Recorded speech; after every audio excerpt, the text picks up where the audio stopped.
Hello everybody, my name is Julio Mena. I am a drummer and producer based out of El Paso, Texas. And we're going to take a quick look on how you can create some beats and musical ideas from scratch using Ableton Push. Now Ableton is more than just a MIDI controller, it's an actual instrument. So Ableton comes loaded with drum racks and instruments that you can bring up with the push and actually play using these velocity sensitive pads that you see here. Now usually when I work on a beat, I like to work on the groove and the foundation of it. So in order for us to do that, we're going to load in a drum track, and to do that you're going to want to hit the add device button up here. As you can see, the LED allows you to scroll with these encoders down here or the arrows, and it allows you to audition the sound that you're trying to work with. So we're going to scroll through some drums. We're going to make sure our preview button is on right there, and we're going to scroll through some sounds here. Once you find the sound that you want to work with, you want to hit the load button. And as you can see, push takes you to what's called the note mode. And here's where you have your sounds. There's various ways that you can start making a drum beat, either using the sequencer or playing the pads yourself. I like to play the pads myself, give it more of a live feel. In order for us to do this, we're going to need to use a metronome to record that. You have a designated metronome button up here. You want to have that blinking. That means that it's armed, it's ready to go. You're also going to want to determine the amount of bars that you want to play for the loop. So you have the fixed select button right down here. If it's blinking, it means that it's armed. So if you want to press and hold it, it's going to tell you how many bars you have it set at. We have it set at 2. That's usually the amount of bars that I work for. So you want to make sure that's blinking. Once you have that set, you can go ahead and hit the record button and start playing something.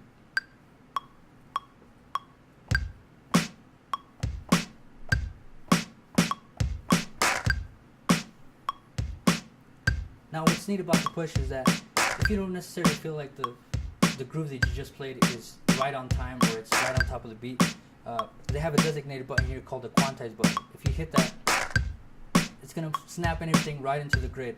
You're going to have a more rigid, more exact type of groove. Now if you don't necessarily want that, you can also use the encoder right up here to adjust the amount of swing that you want. Just give it a little bit more of life. I'm going to go ahead and add a hi-hat on top of that.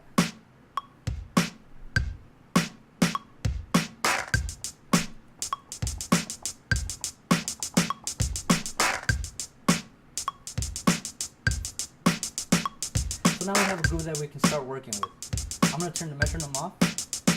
And the next thing I want to do is add some sort of instrumentation. I usually like to work with keys and try to find a chord progression that I can work with. In order to do that, we're going to go ahead and hit the add device button once more and use our encoders to scroll through the menu here. We're going to go to instruments, instrument rack. We're going to go find our piano and keys. I usually like to work with Rhodes, so let's find the Rhodes here. Once you find that sound, you're going to hit the load button once again, and it's going to light up all of the pads here. The cool thing about Ableton is it allows you to play in any key or in any scale, and it allows you to change that by pressing and holding the scale button down here and using the encoders once again to scroll through the keys, or use the action keys at the top to scroll through the scale, anything that you want to do. Now the way this works, you want to start off in a minimal setting. You want to form a triangle as so. The way it works, you're creating patterns as you would with a keyboard or a piano. Now that's a little bit too low for my taste, so you can also adjust the output by using these buttons down here. I'm going to go a little bit higher.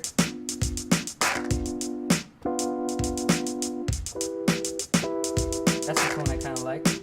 You can also adjust the tone of it by adding a little bit of space, some tremolo, and this is all within the actual device that you just loaded.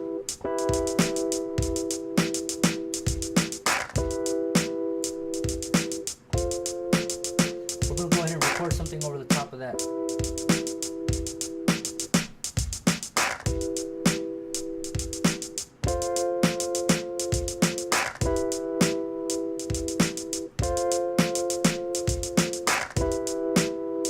So now we're starting to build something.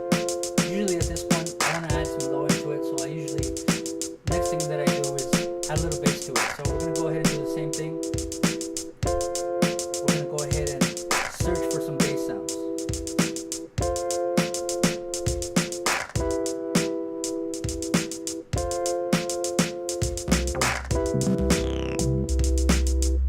I usually like working with the sub bass here. And once again, it takes us to our note mode. We can begin to mess around with the sounds.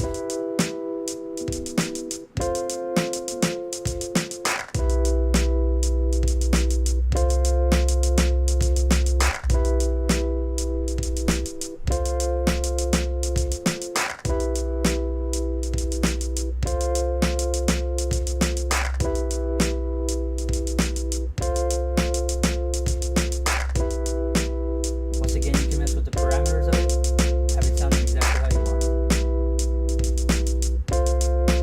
So these are just a few functions of what is possible with the Push 2. And as you can see, it's a valuable tool